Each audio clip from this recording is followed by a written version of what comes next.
Nuaiman bin Amr dan janji di tanah Syam, "Wahai sahabatku yang budiman, mari duduk sejenak dan dengarkan kisah yang menggugah hati ini." Pada suatu masa, ketika pasukan kaum muslimin tengah menguatkan barisan di wilayah Syam yang baru saja terbebas dari cengkeraman kezaliman, Nuaiman bin Amr, sahabat Rasulullah, yang terkenal dengan kejenakaannya namun juga keberaniannya, tengah berada dalam suatu misi yang jauh lebih dalam dari sekadar perang, menjaga janji seorang sahabat yang telah kembali kepada Allah.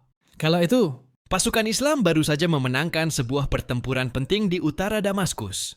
Banyak prajurit yang gugur sebagai syuhada, termasuk salah satu sahabat karib Nuaiman yang bernama Abu Luqman. Sebelum mengembuskan napas terakhirnya, Abu Luqman memegang tangan Nuaiman erat-erat dan berbisik, "Wahai saudaraku, aku meninggalkan seorang istri dan 2 anak yang masih kecil di Madinah. Tolong, sampaikan kepada mereka bahwa aku telah pergi dengan tenang. Dan jagalah mereka sebagaimana engkau menjaga keluargamu sendiri." Nuaiman menunduk haru saat mendengar permintaan itu. Dalam dadanya terbit tekad yang bulat, bahwa amanah ini bukan sekadar janji biasa, melainkan sumpah seorang sahabat kepada saudaranya, yang akan ia pegang hingga ajal menjemputnya sendiri. Namun, seperti yang engkau tahu, wahai sahabatku, perjalanan dari Syam menuju Madinah bukanlah perjalanan ringan. Ada banyak rintangan, mulai dari gurun gersang, kelompok perampok, hingga peperangan kecil yang masih tersisa di beberapa wilayah. Nuaiman pun harus menanti waktu yang tepat agar bisa kembali ke Madinah membawa kabar duka ini. Selama masa penantian itu, Nuaiman tak tinggal diam. Ia aktif membantu para yatim, piatu dan janda yang kehilangan suami dalam pertempuran.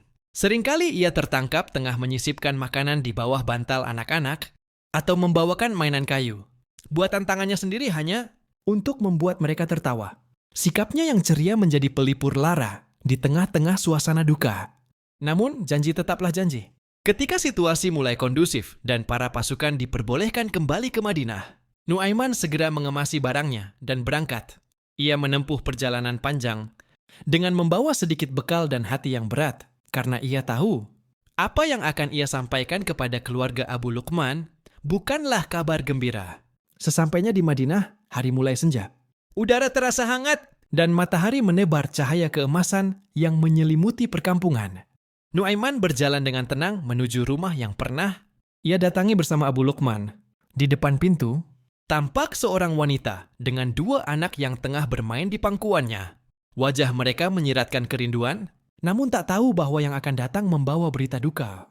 Nuaiman menghela napas panjang, lalu mengetuk pintu. Sang wanita membuka, dan seketika wajahnya berubah menjadi cemas. "Nuaiman, mengapa engkau sendiri? Di mana suamiku Abu Luqman?" Tanyanya, suaranya bergetar. Nuaiman menunduk. Air matanya menitik sebelum kata-kata terucap. Ia lalu duduk, mengajak mereka semua masuk, dan dengan suara lembut ia berkata, "Wahai ukhti saudari seimanku, suamimu telah kembali kepada Rabb-Nya. Ia syahid di medan jihad. Namun, sebelum ruhnya terangkat, ia menggenggam tanganku dan berpesan agar aku menyampaikan cintanya yang terakhir padamu dan agar aku menjaga kalian." Istri Abu Luqman menunduk. Air matanya mengalir deras. Namun ia tetap tegar. Anak-anaknya memeluk ibunya, belum sepenuhnya mengerti apa yang sedang terjadi.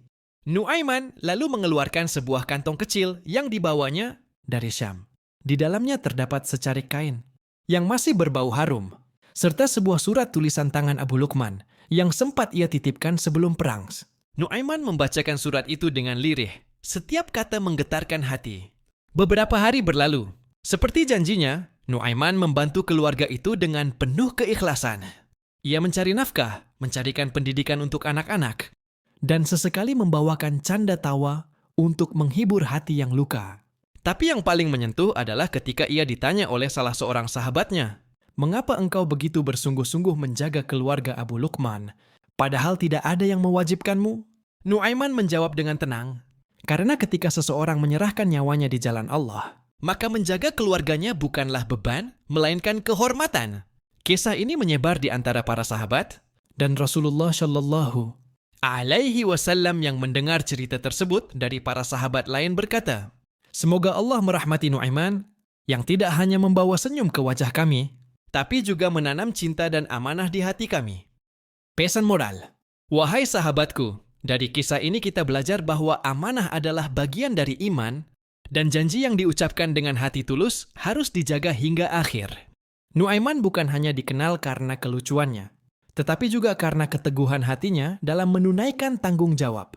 Tak semua orang diberi kepercayaan seperti Nuaiman, dan tak semua orang mampu memikulnya dengan seteguh itu.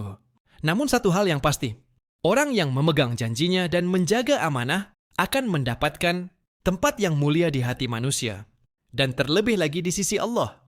Maka bila suatu hari engkau diberi amanah, jagalah ia sebaik-baiknya, karena mungkin di sanalah letak keberkahan hidupmu.